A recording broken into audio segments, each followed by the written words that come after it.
Bonjour tout le monde.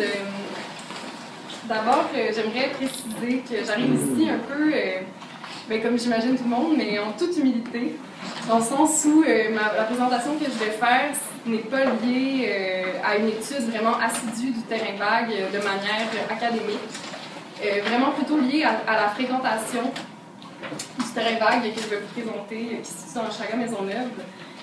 Et la présentation que je vais faire sera certainement empreinte d'un certain idéalisme que vous excuserez ou pas, d'incomplétude et d'un fond de révolte adolescente qui, je dois dire, ne m'a jamais quitté.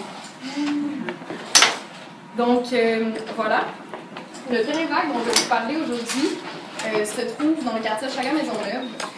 Il est bordé d'ouest en est par les rues Dixon et Viau, et du sud au nord par la rue Notre-Dame et Hochelaga. Cet énorme terrain vague, je l'ai connu à l'adolescence.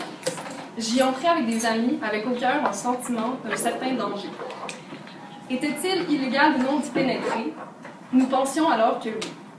Tout de même, nous passions prudemment la clôture de nuit pour aller admirer les graffitis laissés sur les blocs de béton ou sur les anciens wagons. Pour aller admirer donc les œuvres qui témoignaient du passage des trains d'un bout à l'autre du pays et l'anonymat de leurs auteurs. Nous voulions aussi participer à cette œuvre collective, phrase visuelle et textuelle, qui mettait l'art en mouvement et le sortait des salles d'exposition. Dans ce premier rapport au terrain vague se dessinait déjà le goût d'une certaine transgression, mais aussi et surtout celui de la liberté qui l'accompagnait. Une fois passée la clôture, dans cette zone floue entre espace public et espace privé, là où notre présence n'avait pas été prévue, voulue ou planifiée, il semblait qu'il nous était enfin possible d'user de cet espace vaste comme il nous plaisait. Ce qui m'a d'abord séduite lors de mes passages au terrain vague, c'est l'horizon qu'il ouvrait dans la ville. Comme une respiration dans le paysage, une pause pour l'esprit dans un monde surchargé de codes visuels et textuels. J'ai souvent remarqué que ce qui manquait le plus à ma vie de citadine était cette présence du vaste, du lointain, un peu d'espace pour pouvoir penser et respirer.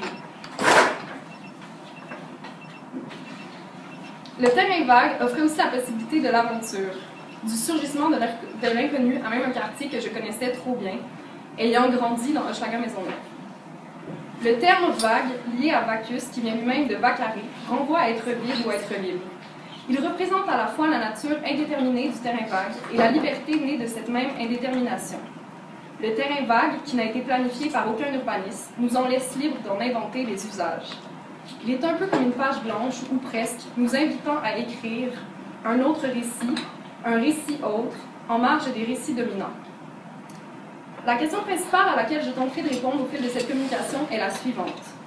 Pourquoi le wasteland, nom donné par quelques anonymes à ce terrain vague, que l'on nomme aussi spot Viau ou simplement le terrain vague, la taille de ce dernier ne pouvant le laisser se confondre avec les autres terrains vagues du quartier? Pourquoi le wasteland, donc, m'apparaît-il comme étant un lieu permettant une certaine liberté, comme étant en quelque sorte un espace résistant, où peuvent advenir des zones d'autonomie temporaire? Je peux déjà tenter l'esquisse d'une réponse en indiquant que l'apparente inutilité du terrain vague le place déjà en opposition avec la logique de fabrication des villes qui vise à faire de chaque espace un lieu utilitaire, productif ou disciplinaire. Dans un article sur des représentations littéraires du terrain vague, Wolfram Nietzsche, professeur à l'Université de Cologne, écrit ceci. Font partie du terrain vague les traces d'une production ou d'une circulation interrompue, herbes folles, ferrailles, roues cassées, voies ferrées abandonnées. Le terrain vague et les objets qui le composent sont signes de ce qui disjonque, ce qui déraille dans le plan d'urbanisation et d'industrialisation des villes.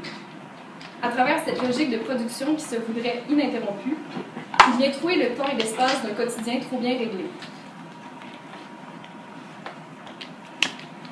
Mais avant de parler plus amplement du caractère disjonctif, résistant du terrain vague, il faut d'abord tenter de comprendre en quoi il se différencie des autres types d'espaces afin d'illustrer ce à quoi il résiste.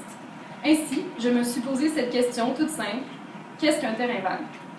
Tout d'abord, on peut être certain qu'il ne s'agit pas d'un lieu à proprement parler. Je m'explique.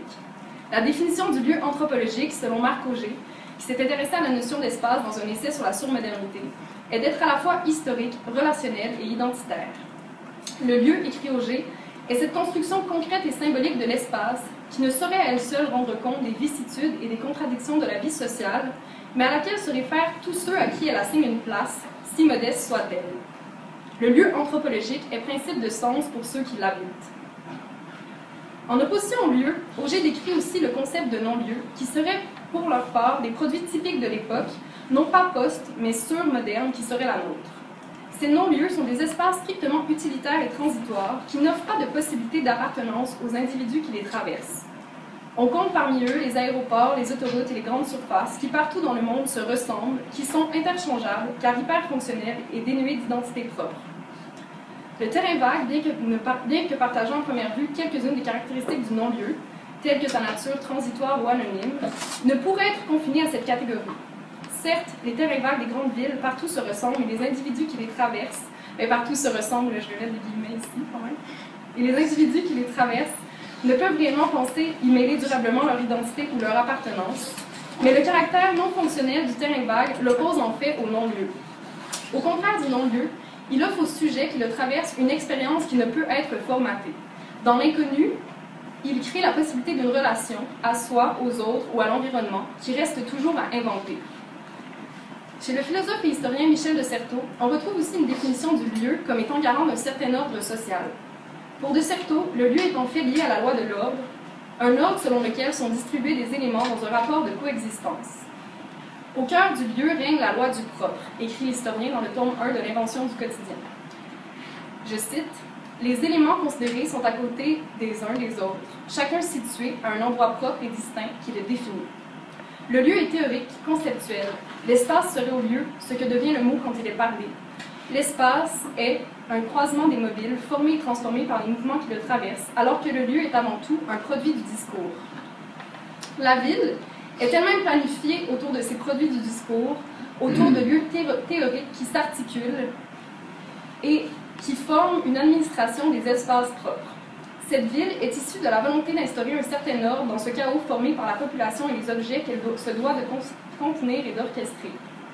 Le mot propre ici renvoie autant à ce que chaque chose soit à sa place, qu'au fait que l'organisation rationnelle de la ville, comme écrit de Certeau, doit refouler toutes les pollutions physiques, mentales ou politiques qui la compromettraient.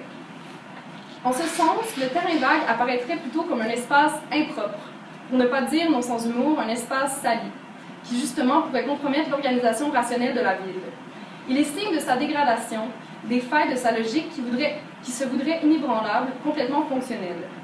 Là où la raison tente d'organiser le tissu urbain, de faire de son espace un espace disciplinaire et opératoire, le terrain vague offre encore une brèche. Déjà ici, à la lumière des théories d'Auger et de Certeau, on peut voir se profiler le potentiel résistant et indiscipliné, ou plutôt adisciplinaire, du terrain vague. On le perçoit aussi comme un espace qui serait entre, intermédiaire, ni tout à fait lieu, mais ne pouvant être réduit au concept de non-lieu. Finalement, la définition qui semble pouvoir s'appliquer le plus adéquatement à l'espace du terrain vague est celle de l'interstice, une définition qui l'encadre sans pour autant l'enfermer. Clara Guillot, dans un article intitulé « Interstices urbains et pratiques culturelles », les définit comme les territoires qui ne sont pas pris dans le système global. Or, le système global est actuellement celui du capitalisme, dont la logique transforme toute chose en matière à exploiter et à rentabiliser. Ainsi, les interstices constitueraient des espaces ou communautés d'échange échappant à la loi du profit, à la logique cyclique de production et de consommation. Souvent, écrit Guillot, l'interstice déchire l'image esthétisée ou performante que la ville se donne d'elle-même. Elle ne le fait cependant pas en fonction d'un point de vue extérieur, mais en rusant avec ce qu'est la ville elle-même, en jouant avec ses tensions internes et ses propres contradictions, ce que la ville délaisse et désinvestit. Le wasteland, en effet, est pour moi un espace interstitiel qui permet aux sujets qui le traversent d'inventer de nouveaux modes d'échange et d'habitabilité. Car en son territoire, une fois passé de l'autre côté de la clôture, il ouvre un espace où s'articulent les possibilités d'être, de sentir et d'être ensemble, qui ne sont pas toujours admises dans l'espace réglementé de la ville. Ces possibilités sont avant tout des possibles d'expérience, d'expérimentation, là où aucun usage n'est prescrit. Au wasteland, on se baigne nu, on allume d'énormes feux, on voit des vagabonds partager une bière avec des policiers, on peut flatter des renards au petit matin, consommer des drogues illicites, se lier d'amitié avec des inconnus, cracher du feu, improviser une pièce de théâtre pour un public sans le sou et peindre d'énormes fresques qui ne seront achetées par aucune galerie d'art. S'y trouver ne coûte rien et ne demande pas que l'on s'identifie, que l'on prouve son droit d'y entrer ou même d'y rester. Bien entendu, le wasteland, s'il ne prescrit aucun mode précis d'habitabilité, n'est pas non plus un autre monde.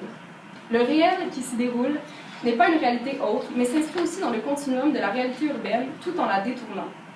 Le terrain vague reste lié à la ville et d'une certaine façon se définit comme interstice, surtout en regard de celle-ci et de ses espaces propres. Le wasteland, cependant, contrairement au reste des espaces urbains, n'a pas été dessiné, pensé, prévu. Il n'a pas été planifié par un urbaniste, par une compagnie ou une institution. Dans une ville où les espaces publics et partagés tendent à disparaître, où le droit d'occuper un espace se paye de plus en plus cher, il offre une certaine liberté d'être et d'agir aux individus, aux collectivités qui l'habitent momentanément. Dans un essai intitulé Last Child in the Wood, Saving Our Children from Nature Deficit Disorder, l'auteur Richard Louv déplore le manque de contact de plus en plus répandu qu'ont les enfants, mais aussi les adultes, avec le milieu naturel et les grands espaces. Cette scission entre l'humain et son environnement viendrait causer, pour Louv, de nombreuses pertes autant pour le sujet, chez qui se développeraient notamment plus facilement des troubles de l'attention et de l'anxiété, que pour l'environnement. Louv avance qu'outre le développement des technologies et leur prépondérance dans le divertissement, c'est aussi la réglementation de plus en plus serrée de l'espace qui serait à l'origine de cette mise à distance. Les enfants iraient de moins en moins jouer dehors, n'entreraient plus autant en contact direct avec leur environnement. Cet éloignement, bien qu'il possède diverses causes, serait amplifié par le manque de liberté lié à la réglementation des espaces verts, parcs et du dehors en général. Dans son chapitre Criminalization of Natural Play, que l'on pourrait traduire par la criminalisation du jeu en nature, Louv relate plusieurs cas qui illustrent cette réglementation accrue des espaces verts, allant des parcs où on interdit aux gens de s'asseoir sur le gazon, des terrains vagues clôturés, car étant considérés comme étant trop dangereux, à l'interdiction de s'adonner tantôt à la bicyclette ou au patin à roulettes en des espaces ouverts. Pour cause toujours d'ordre et de sécurité, pour celle des enfants bien entendu, il est souvent interdit de grimper, de courir, de creuser, fouiller, flâner, et j'en passe. L'espace serait de plus en plus planifié et ses usages limités. L'enfant comme l'adulte qui s'aventure au dehors des oasis privées, en dehors des murs, devra se plier à des règles précises. Or, c'est justement cette part d'inconnu, d'exploration et de découverte recherchée au contact du dehors qui en vient à être bannie, ou du moins limitée, par cet encadrement. C'est peut-être ce qui faisait dire tout dernièrement à un ami avec lequel j'étais attablée autour d'une bière que les urbanistes étaient en fait des flics, ou autrement dit, des policiers. À ce sujet, nous avions eu tout un débat, son affirmation me semblant manquer de nuances, son ton étant quelque peu provocateur. Selon lui, les urbanistes, travailleurs sociaux et psychologues en tout genre étaient des formes de policiers du quotidien, puisqu'ils contribuaient à produire les comportements des individus, à les contrôler et à les normaliser. S'emportant un peu par rapport aux urbanismes, et comme si en le disant, il réalisait à quel point celles et ceux-ci avaient pu influencer sa vie au quotidien, influencer ses déplacements, ses parcours, la posture même de son corps, il trouvait fascinant qu'ils et elles participent ainsi à diffuser les normes sociales dans l'espace et me dépeignait maintenant ce champ d'études comme étant une science disciplinaire. Bien sûr, Michel de Certeau lui aurait certainement répondu que même face à cette planification de l'espace, l'humain, par ses pratiques, opérait quotidiennement des milliers de petites subversions et que le design de la ville ne pourrait jamais être pleinement opératoire. Cependant, et bien que comportant son lot de clichés, je trouve que sa réflexion, tout comme celle de Louv, s'avère assez juste. C'est en regard de cet espace dessiné, orchestré autour de nombreuses normes et discours, que le terrain vague offre réellement un interstice, un arrêt, une zone où l'individu retrouve une plus grande part d'agentivité, étant en quelque sorte libéré de la planification urbaine. Face à l'institution du réel, véhiculée par les lieux et les discours qui l'entourent, le silence du terrain vague est salutaire. Ce silence, absence d'identité claire, de nomenclature, de code de conduite, offre au sujet qui traverse son espace la possibilité d'y apposer son propre récit ou d'y improviser un récit collectif autre. L'interstice spatial qu'offre le terrain vague permet de faire de lui un espace où peuvent advenir des zones autonomes temporaires. Ce concept, décrit par le philosophe Akimbe, et qu'il se défend d'ailleurs de définir complètement, son nom devant être assez auto-explicite, illustre l'hypothèse selon laquelle, dans un monde qui ne peut pas encore être globalement libéré, il existerait cependant des enclaves possibles de liberté qui n'agiraient pas sous le mode de la révolution, mais plutôt de l'insurrection, dans ce que cette dernière a de spontané, de possiblement violent, d'éphémère et de festif. Son hypothèse est la suivante. Face à un monde qui offre de moins en moins d'espace libre, un monde dont la carte est désormais fermée, la zone d'autonomie temporaire, qui ne propose aucun plan politique ou solution permanente, offre cependant la possibilité de la libération d'un espace-temps donné de manière furtive et momentanée. La liberté n'existe alors plus seulement dans un futur rêvé, utopique, mais se manifeste aussi à même l'imperfection du présent.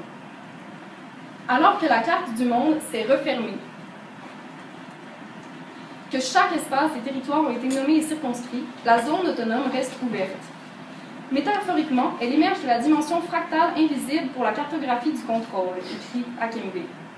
Pour le philosophe, une de ses manifestations les plus courantes est celle de la fête, où toute structure d'autorité se dissout dans la convivialité et la célébration. L'essence de la fête, c'est le face-à-face, écrit-il. Elle évoque à ce moment où un groupe d'humains met en commun leurs efforts pour réaliser leurs désirs mutuels, soit bien manger, trinquer, danser, converser, tous les arts de la vie, y compris le plaisir érotique, soit pour créer une œuvre commune ou rechercher la béatitude même, bref, une union des égoïstes sous sa forme la plus simple, ou encore, selon les termes de Kropotkin, la pulsion biologique de base pour l'entraide mutuelle. La zone autonome temporaire est faite de la rencontre et de l'organisation spontanée d'une collectivité qui forme un interstice social, au sens où on l'a vu plus tôt, un espace d'échange libéré de la loi du profit. Elle est faite de ces communautés éphémères réunies pour le simple attrait du plaisir et du partage qui, pour un temps, forment des micro-collectivités qui expérimentent des formes de vie qui ne seraient pas régies par des rapports de consommation ou de production. L'interstice spatial que représente le terrain vague se lie à l'interstice temporel de la fête. Fête qui d'ailleurs, comme les Saturnales, occupait jadis des trous dans le calendrier, se situant ici dans les intervalles du temps, comme le terrain vague est un intervalle spatial. La zone autonome temporaire porterait à une intensification du quotidien, une pénétration du merveilleux en son cœur. Elle se vivrait comme un excès, la vie passée à vivre plutôt qu'à simplement survivre. Les zones autonomes temporaires ont pour principale tactique celle de la disparition. Elles s'articulent sur le mode de l'anonymat. Leur survie dépend de leur invisibilité aux yeux de l'État. Ces espaces résistants doivent être le plus possible gardés secrets, invisibles et anonymes pour pouvoir exister encore à travers le tissu urbain sans être récupérés, condamnés, surveillés à leur tour. Sans doute qu'en faisant cette communication, je ne rends donc pas service ni à cet espace, ni à ses occupantes et occupants. Je ne rends certainement pas service à ce qui existe dans l'envers du discours, dans les pratiques qui naissent et y meurent, sans l'intervention des savoirs dominants. À travers cette communication, j'ai malgré moi fait du wasteland un lieu, garant d'une certaine identité, d'un certain ordre. Du wasteland, il ne vaudrait peut-être mieux pas parler publiquement. Ainsi, les savoirs qui y sont liés se passeraient encore de bouche à oreille, par le contact des corps sans médiation. Peut-être est-il nécessaire qu'aux yeux des institutions, ce grand terrain vague continue d'être perçu comme étant vide, inutile, stérile. Le désintérêt qu'on porte au terrain vague est sans doute la raison même de son caractère libre, résistant. C'est son apparente stérilité qui fait oublier toute la vie qui s'y déroule, les événements qui s'y inscrivent en dehors du spectacle, en dehors aussi du souci productiviste. Ces éléments ne gardent leur liberté, leur spontanéité, que dans cet en dehors du récit dominant et des discours qui le composent. Sur cette réflexion, je termine cette présentation en souhaitant ne pas avoir trop entaché les pratiques de disparition présentes à même le wasteland.